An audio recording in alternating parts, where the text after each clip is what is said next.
Chapter 23. No one whose testicles are crushed or whose male organ is cut off shall enter the assembly of the Lord. No one born of a forbidden union may enter the assembly of the Lord. Even to the 10th generation, none of his descendants may enter the assembly of the Lord. No Ammonite or Moabite may enter the assembly of the Lord. Even to the 10th generation, none of them may enter the assembly of the Lord forever, because they did not meet you with bread and with water on the way when you came out of Egypt, and because they hired against you Balaam the son of Beor, from Pethor of Mesopotamia, to curse you. But the Lord your God would not listen to Balaam. Instead, the Lord your God turned the curse into a blessing for you, because the Lord your God loved you.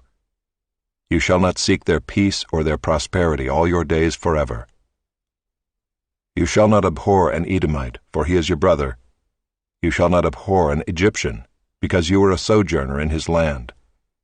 Children born to them in the 3rd generation may enter the assembly of the Lord. When you are encamped against your enemies, then you shall keep yourself from every evil thing.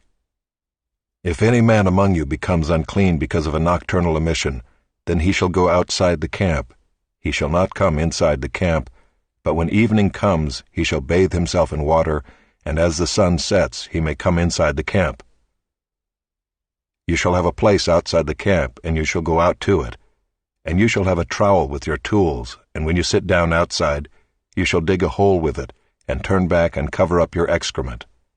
Because the Lord your God walks in the midst of your camp, to deliver you and to give up your enemies before you, therefore your camp must be holy, so that he may not see anything indecent among you and turn away from you. You shall not give up to his master a slave who has escaped from his master to you. He shall dwell with you in your midst, in the place that he shall choose within one of your towns, wherever it suits him. You shall not wrong him. None of the daughters of Israel shall be a cult prostitute, and none of the sons of Israel shall be a cult prostitute. You shall not bring the fee of a prostitute or the wages of a dog into the house of the Lord your God in payment for any vow, for both of these are an abomination to the Lord your God. You shall not charge interest on loans to your brother, interest on money, interest on food, interest on anything that is lent for interest. You may charge a foreigner interest, but you may not charge your brother interest, that the Lord your God may bless you in all that you undertake in the land that you are entering to take possession of it. If you make a vow to the Lord your God, you shall not delay fulfilling it, for the Lord your God will surely require it of you, and you will be guilty of sin. But if you refrain from vowing, you will not be guilty of sin.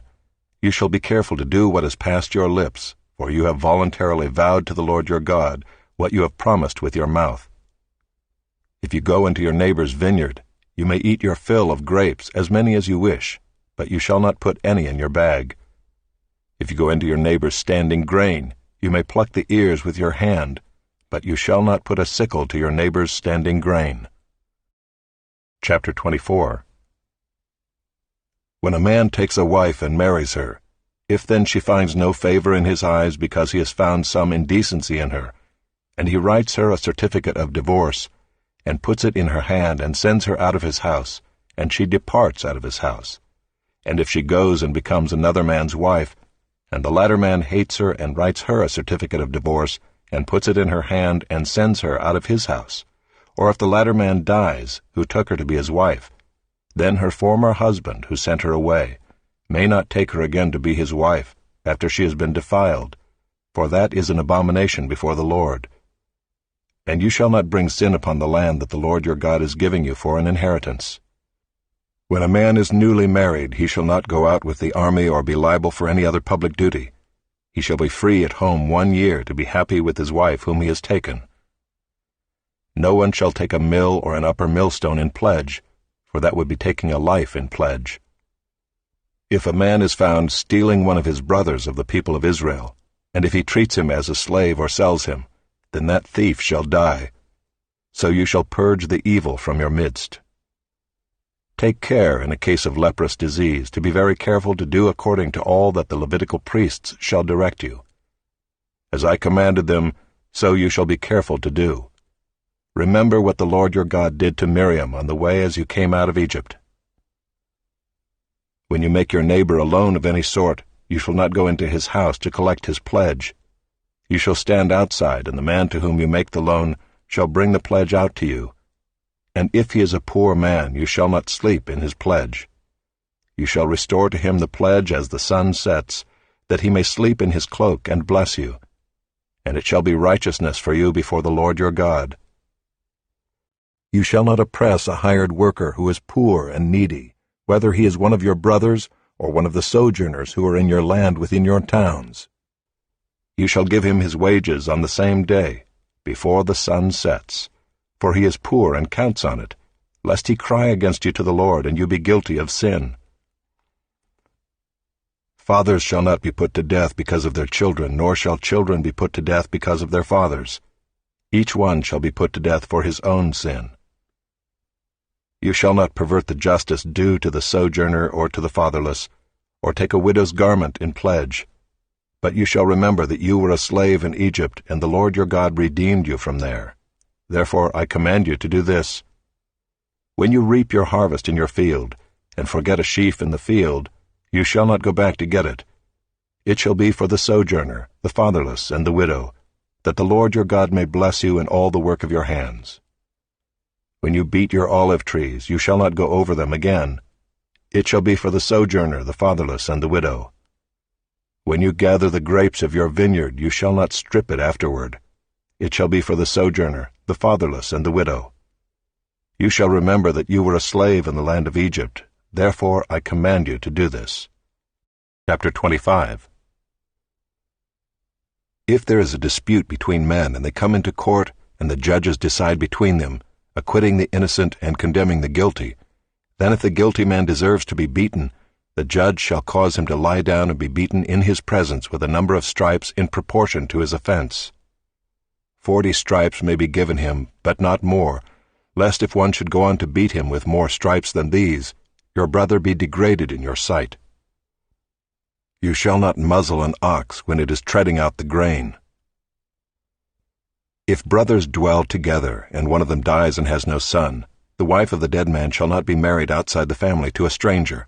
Her husband's brother shall go into her and take her as his wife, and perform the duty of a husband's brother to her. And the first son whom she bears shall succeed to the name of his dead brother, that his name may not be blotted out of Israel. And if the man does not wish to take his brother's wife, then his brother's wife shall go up to the gate to the elders and say, My husband's brother refuses to perpetuate his brother's name in Israel. He will not perform the duty of a husband's brother to me. Then the elders of his city shall call him and speak to him, and if he persists, saying, I do not wish to take her, then his brother's wife shall go up to him in the presence of the elders and pull his sandal off his foot and spit in his face. And she shall answer and say, So shall it be done to the man who does not build up his brother's house. And the name of his house shall be called in Israel, the house of him who had his sandal pulled off. When men fight with one another, and the wife of the one draws near to rescue her husband from the hand of him who is beating him, and puts out her hand and seizes him by the private parts, then you shall cut off her hand. Your eye shall have no pity. You shall not have in your bag 2 kinds of weights, a large and a small. You shall not have in your house 2 kinds of measures, a large and a small. A full and fair weight you shall have, a full and fair measure you shall have, that your days may be long in the land that the Lord your God is giving you. For all who do such things, all who act dishonestly, are an abomination to the Lord your God. Remember what Amalek did to you on the way as you came out of Egypt, how he attacked you on the way when you were faint and weary, and cut off your tail, those who were lagging behind you, and he did not fear God. Therefore, when the Lord your God has given you rest from all your enemies around you, in the land that the Lord your God is giving you for an inheritance to possess, you shall blot out the memory of Amalek from under heaven. You shall not forget.